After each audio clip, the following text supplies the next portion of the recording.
Chapter 7. The next day, Annika and Cameron entered the Blues Bar. It felt so encouraging to have Cameron here with her, helping her on the case. Her aunt and uncle and other friends had been supportive, but had never investigated with her like Cameron had been doing.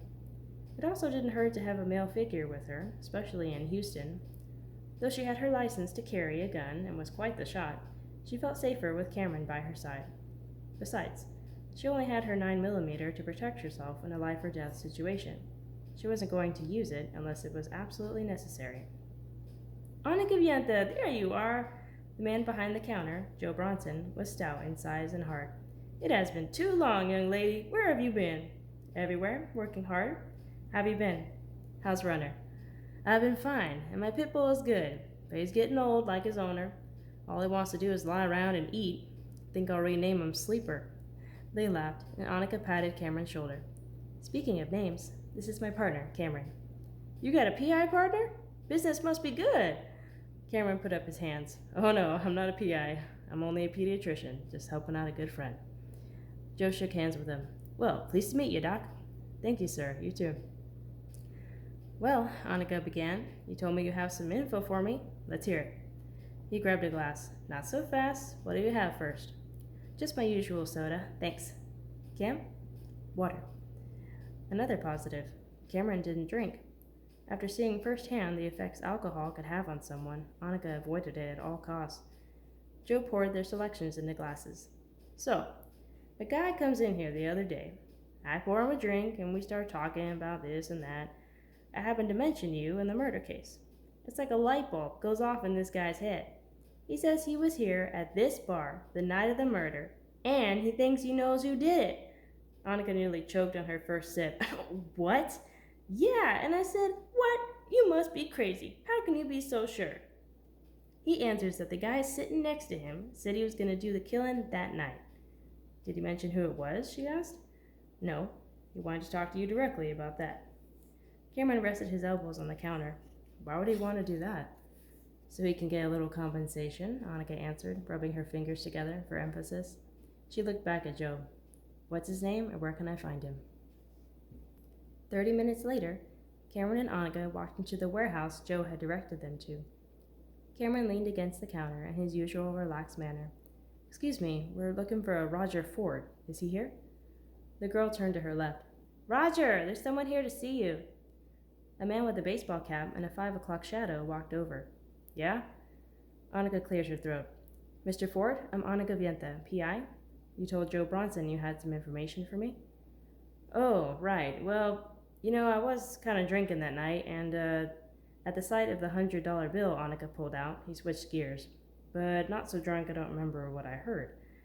Annika placed the money on the counter between them, but kept her palm on it, making sure this wasn't another false alarm.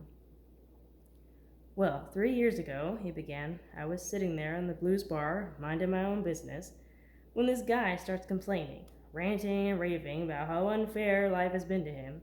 I tried to ignore him, but he wouldn't shut up, so I finally just gave in and listened to the poor sap. He tells me some girl dumped him, and it ain't over till he says it's over. Then he says her dad stepped in and convinced her to get a restraining order on him. So, he was going to kill her dad, the know-it-all doctor, for butting into his business. Annika's face paled, and she was pressing down on the money so hard now, if he had pulled, it would have ripped in two. Hey, you okay? He asked. You don't look so good. She blinked, swallowed, and slid the money toward him. Yes, please, continue. Cameron rested a hand on her shoulder as Roger took the cash and finished.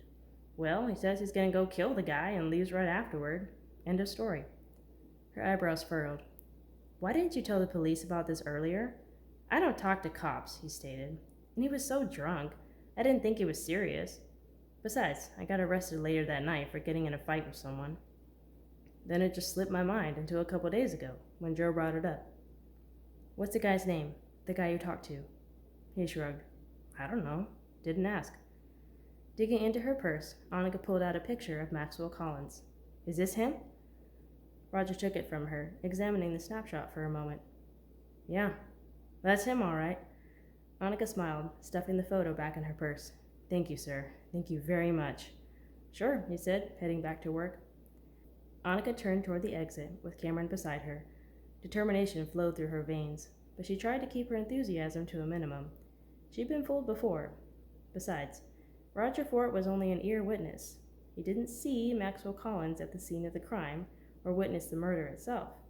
He just heard him making threats in a bar, which meant she still had zero proof.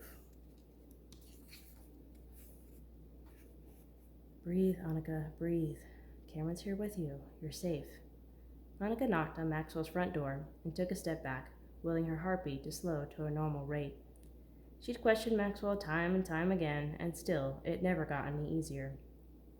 On the outside, she tried to show strength and confidence, but on the inside, her chest was tight as a bowstring. She had to swallow far too often. She felt like a little girl again, possibly staring into the eyes of a murderer, the same man she had admired so long ago. How could she have been so blind? Why had she been so blind? Cameron touched her arm briefly. You okay? Great, even Cameron noticed her nervousness. But somehow, they made her feel a little better. She glanced his way and knocked a second time. Yeah, thanks. Maxwell answered the door. Not again, he muttered. What do you want this time? I'd just like to ask you some questions, routine stuff. And I need to show Cameron what you're all about, she thought. Well, sure, why not? Might as well get it over with. He opened the door all the way, allowing them to enter. Once they were seated in his living room and awkward introductions were made, Annika said, We've had some new developments in the case. Where were you from 6 to 8 p.m. on the night of the murder? The same place I was the last time you asked me? When Annika just stared at him, he sighed. I left my house just before 5:45 and drove to the Blues Bar. I came back home around 8. You have anyone who can vouch for that? I went alone, but there were several people who saw me and know me. You could ask the bartender. I go there often. Maxwell suddenly rose. Speaking of the bar, I think I'll get myself a drink. Can I get you anything? They both shook their heads. As he left the room, Annika almost instantly stood and started looking around. She opened a closet door and stuck her head in. Cameron remained seated. What are you doing? He rasped. Looking for clues? Anything. You sure I can't get you a drink? Maxwell eyed Annika and then marched over. Excuse me, what are you doing? He forced the door closed, barely missing her face. Cameron stood, ready to defend. Whoa, take it easy. All he got was a glare. Maxwell looked back at Annika. No, there are no skeletons in my closet, Miss Vianta. You can't hide the truth forever, Maxwell. I know what you did. All I'm searching for is evidence. Proof that you murdered my parents. She felt more than saw Cameron's surprised glance aimed her way, but she ignored it. Maxwell's booming laugh erupted from his throat. What? You can't be serious. I was already questioned and cleared. You're still barking up the wrong tree, girl. I know you don't like me, but what is it going to take for you to stop harassing me? So I was hot when your daddy told me to get lost. Big deal. I didn't kill him. Besides, I've got an airtight alibi for the night of his unfortunate death. Cameron moved closer and stood beside her. His mere presence strengthened her voice. Not as airtight as you think, she answered. I have a witness who stated you threatened to kill my father hours before he died. I also have an eyewitness who saw someone matching your description fleeing the scene of the crime within minutes of the murder. Of course, the eyewitness had been a half-blind elderly woman who had cooperated quite nicely with them 3 years ago. She had stated he was a medium-sized man with brown hair wearing dark clothes. That fit about half the men in the country, but Annika wasn't going to tell him that. Well, like I've told you in the past, if you only have one so-called witness, it's their word against mine. His smirk vanished, his tone dropping from conversational to deadly. Now get out, and don't you dare come back. Keeping her eyes on Maxwell, Annika answered smoothly. All right, I won't. But I can promise you, the police will. With that, Annika marched out of the room, out of the house, with Cameron close behind. Okay, that's the end of chapter 7. Thanks for watching, guys.